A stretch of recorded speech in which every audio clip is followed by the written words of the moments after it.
Now that we have our top completely put together and everything pressed open, the next step is to layer our batting and our backing and then quilt all of our pieces together. So to do this, what we're going to do is I have cut a piece of backing that's at least 2 inches larger than my finished top.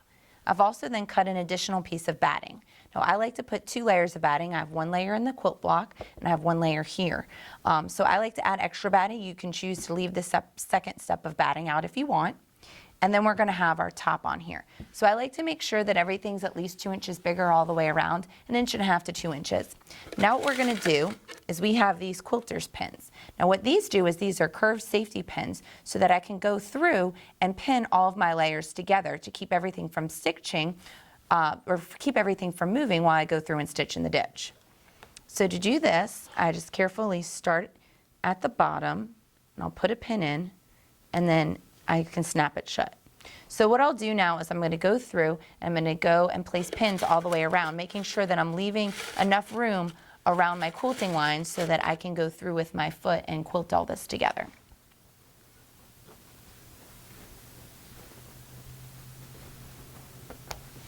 The safety pins are nice because that way the end of the pin is closed so that I won't stick myself as I'm sewing everything together.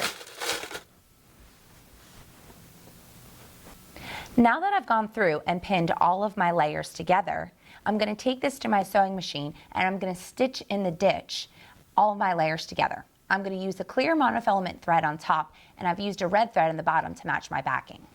So you can see that I have all of this pinned together and I'm going to stitch in a ditch. What that means is I'm going to go through and stitch in between my seams all the way across here and all the way down here. So anywhere where I have a seam where I've sewn my blocks together, I'm going to go through and stitch those together.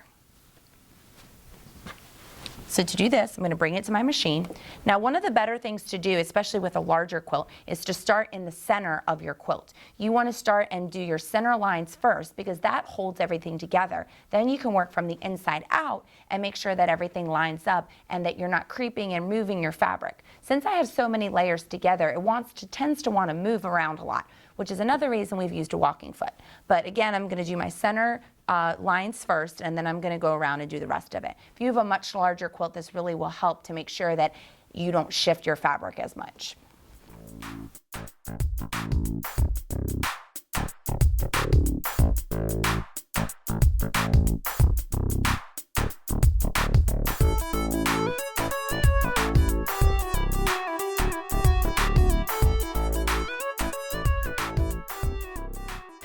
Now that we've gone through and stitched in the ditch in between all of our blocks, the next thing we need to do is trim everything up.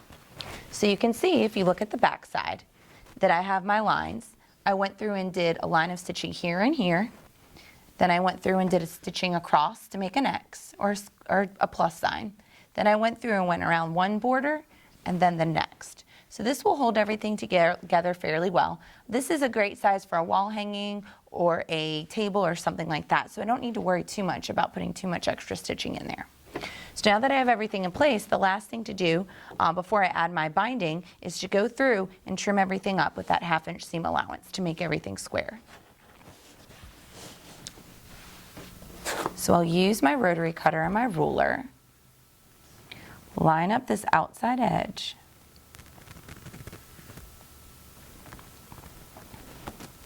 and carefully trim.